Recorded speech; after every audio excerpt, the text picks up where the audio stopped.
SQL command का ये last video है और इसके बाद मैं आपको पीडीएफ प्रोवाइड कर दूंगा। अभी C++ वाला भी पेंडिंग है, तो दोनों को मैं एक साथ कर दूंगा। इस वीडियो को आखिर तक देखिए।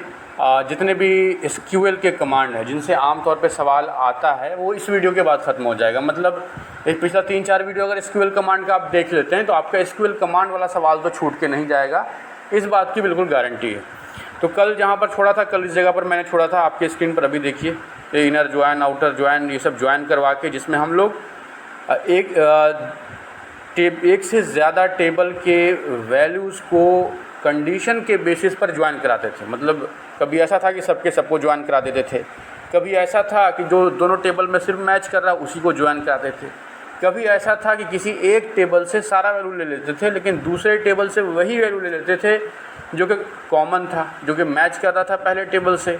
तो अलग अलग कंडीशन में अलग अलग तरह का join, inner join, outer join, left join, right join, इस तरह का ज्वाइन होता है। कल मैंने आपको बताया था, इसका सिर्फ डेफिनेशन आज कमांड में यूज़ करके बताएंगे कि ये ज्वाइन कैसे काम करता है। देखिए इनर ज्वाइन, सबसे पहले inner join keyword selects record that have matching values in both table, दोनों टेबल का जो मैचिंग वैल्यू होगा। अब इसे कमांड देखिए कैसे लिखते हैं। सिलेक्ट कॉलम नेम, अब कॉलम का नाम लिखना है, सिलेक्ट लिखना है, फिर कॉलम का नाम लिखना है, उसके बाद फ्रॉम लिखना है जिस टेबल से आप कर रहे हैं, फिर दूसरे टेबल का जिस पर इनर ज्वाइन लगाना है, इनर ज्वाइन लिखिए, उसके बाद उस टेबल का नाम लिखिए। देखिए सबसे पहले आप कॉलम का नाम लिखिए, फिर पहले टेबल का नाम लिखिए, फिर इनर ज्वाइन लिखिए, फिर दूसरे टेबल का नाम लिखिए, और सबसे लास्ट में जो टेबल, देखिए पहला टेबल है टेबल 1 कॉलम नेम, जो ऊपर में आपने कॉलम दिया था, टेबल 2 उसका कॉलम नेम, एक डॉट के साथ कनेक्ट करना है। इस बात को आप ध्यान में रखिए, एक डॉट के साथ कनेक्ट करना है जिस तरह से आप इनर ज्वाइन कर रहे हैं। यहाँ पर एक से ज़्यादा कॉलम हो सकता है।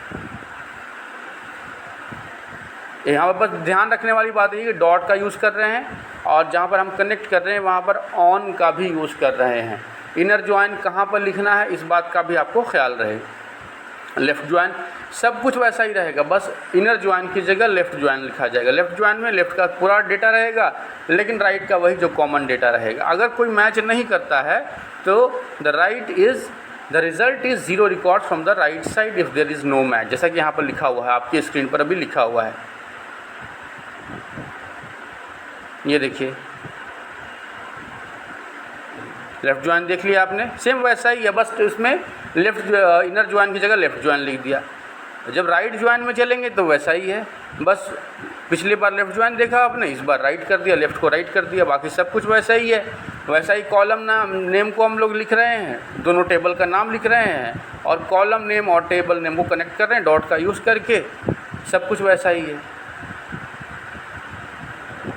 अब देखिए यूनियन ऑपरेटर क्या है। The union operator is used to combine the result set of 2 और मोर सेलेक्ट स्टेटमेंट।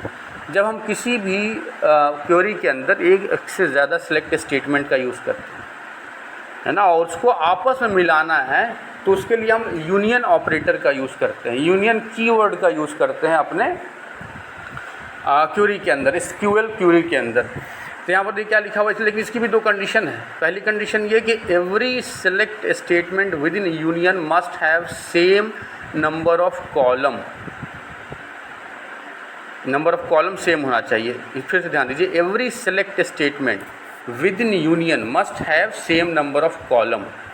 सेलेक्ट के बाद आप लिखते हैं ना कॉलम नाम, 1 2 3 4 बार, जितना बार आप लिखिएगा वो मैच करना चाहिए आगे यूनियन के बाद जो आप लिखें। मैं आपको बताता हूँ, अब आगे समझ में आ जाएगा।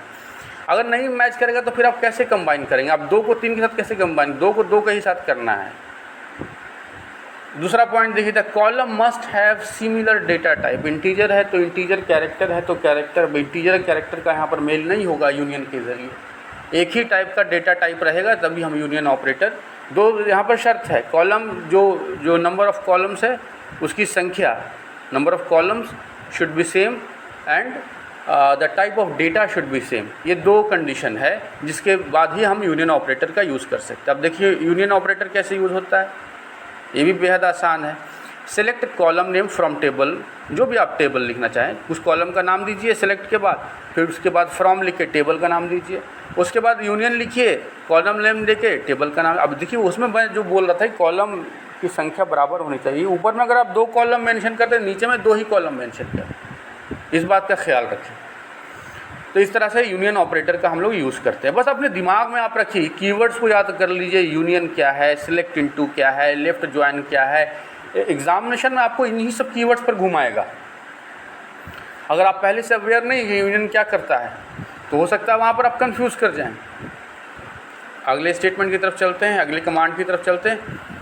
Select into statement. Select into statement copies data from one table into a new table.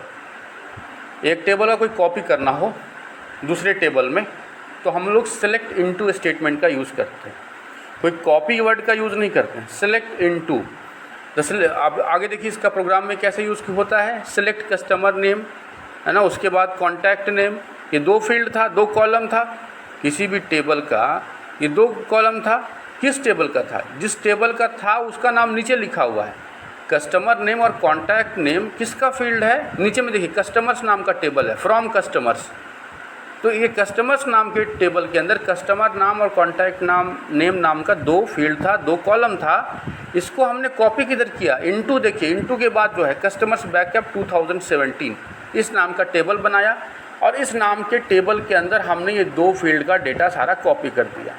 तो जब भी हम सिलेक्ट यूज़ करें उसके बाद कॉलम का नाम लिखें फिर इनटू लिखें तो समझ लीजिए कि डेटा कॉपी हो रहा है एक टेबल से दूसरे टेबल के अंदर। तो बस यहीं तक छोड़ते हैं। ऐसा नहीं है कि सारे के सारे स्टेटमेंट मतलब ये देखिए 11-12 पेज का डॉक्यूमेंट हो गया। ये 11-12 पेज का ये सारा जो अभी मैं SQL कमांड करवा रहा था और मतलब 70 to 80% इसमें कंप्लीट हो गया। और जो सवाल आता है वो इन्हीं से आता है। सिलेक्ट इनटू का अक्सर आता है, inner join, left inner join, outer join वगैरह का भी कई बार पूछा गया है।